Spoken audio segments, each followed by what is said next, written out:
mighty ocean. Everything of your motion comes yet in all your might and glory vanished from the sky. Just another story, man-made life. It tells how it fell from the sky. Good morning, ladies and gentlemen. Welcome to another edition of the Free American Hour. I'm your host, Clay Douglas, screenwriter, and your host today. And my guest today is DoreenHammas. Am I pronouncing that right, Doreen? You did that exactly right. That's very impressive. Son of a gun. Well, I try. Doreen, you know, a few years ago, I tried to buy a town in New Mexico. Mm-hmm. It was called Playas, and down near the border, near the Arizona-New Mexico border. And the government stepped in and said, "No, we need to buy Playas," and so the government bought it, turned it into an anti-terrorist training camp. Actually, I considered it a terrorist training camp. So I came up with another idea, because the people they liked the idea of having their own town, and walked into, you know, so I had several houses already sold in the town. So I came up with a concept for Liberty Villages. And on Liberty Villages, the plan was to go back into and take over some of these deserted, abandoned family farms and ranches around the country. Mm-hmm. You know, back during the Depression, 30% of Americans lived and worked on farms. So we were able to feed ourselves throughout the Depression. Today, 2% of the people are on farms, and the rest of us are slammed into the cities.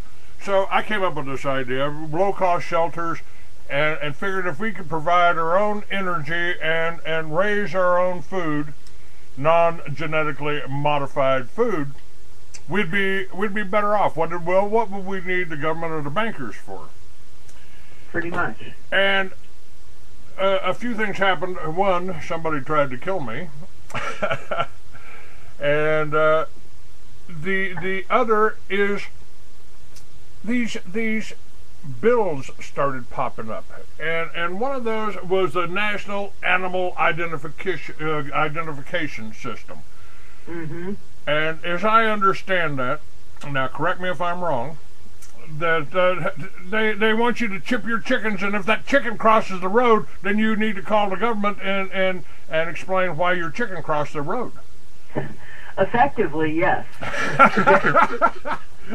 I was just talking with Governor Gary Johnson. He got a laugh about that, but it's true. They're trying. They want you to chip your chickens, your goats, and if you're Tyson Chicken, oh well, you don't have to do that. We won't make you do that. If you're Hormel Meat Lot, you know, and you got a bunch of cows crowded into a pen in there, you don't have to go in and chip those. It's just if you're an independent farmer, or you're raising chickens in your backyard, there you go, that you got to do this. Am I accurate on that, or am I overstating the fact? You're really not overstating the fact. I'll explain it to you in a little bit of technical detail if you want. The NAIS, basically what they gave to us with their draft strategic plan was a gift. They said exactly what they wanted to do, and they thought they'd just be able to get away with the whole thing. What that system is, and what it still is, even though they've changed the name to protect the not-so-innocent, is a three-part program. The first part is premises registration. And a premises is any place under the NAIS, or the ADT as they're calling it, any place that houses or holds livestock, any of 33 different species. So number one, you get basically a social security number for your property. And then number two was the animal identification part. And in that part, there were two types of ID. The first type of identification is individual ID for animals that are typically, quote-unquote, commingled. And those would be animals that are raised like cow-calf operators or, goat operations, where you have the mother and the offspring together in a mixed herd.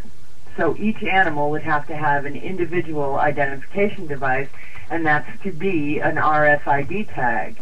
Now, the second type of ID is group lot ID, and this is where Tyson or great big giant consolidated CAFOs, which are concentrated animal feeding operations, get away with it. They can put 10,000 broiler chickens under one tag, but if you're raising backyard chickens and you're letting the mamas raise their offspring, then you have to have a tag for each animal. And then the third part was a tracking component, and that would be where any time the animal left the premises of origin, it would have to be reported when they left, where they went to, what premises they went to, when they left that premises, and when they returned. So, for instance, if I wanted to take a goat to the vet, I'd have to file a report for leaving my property, arriving at the vets, leaving the vets, and returning to my property.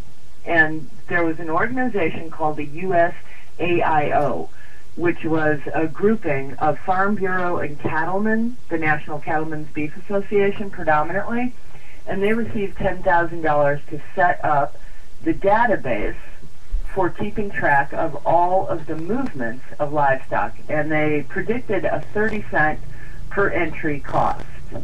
So you're training your chicken goes over the fence to your neighbor's property and hanging out with their chickens. Well, then you have commingling. By gosh, you got to report it. So that was all supposed to be mandatory with enforcement in January of 2009. But we raised a bit of a stink, and they couldn't get what they wanted, so now they changed the name. I've got the Communist Manifesto here in front of me, and, besides abolition of private property, heavy progressive income tax, and a central bank, they've got government ownership of factories and agriculture and government corporate farms, regional planning. Can you say Archer Daniels Midland or Monsanto? Or Cargill? Yeah, I can say all of those words, but that's where we're headed, Clay. I mean, it's not a good thing for freedom. It's not a good thing for food choice. It's not a good thing for our health. It's certainly not going to be a good thing for our children. Now, do you think the Truth Pilgrim on my chat room says next it'll be methane meters for cows? Well, actually, that's the FAO, which is the Food and Ag Organization of the UN, came out several years ago with a study saying that cattle were largely responsible for global warming because they generate methane. And so they did a study, actually they did several, but one down in Argentina where they put backpacks on cows and measured how much methane their farts elicited. So he's not really off kilter at all. Now the name change. We went from NAIS because there had been, the internet was filled with NAIS information, or anti-NAIS, I should say. Mm-hmm. So they changed the name. They're really good at this. These communists are really good at this. That's not a hunting rifle anymore. That's now an assault weapon. There you go. And you like Ron Paul? Well, you must be a homegrown terrorist then. Absolutely. Now, so they changed the name. What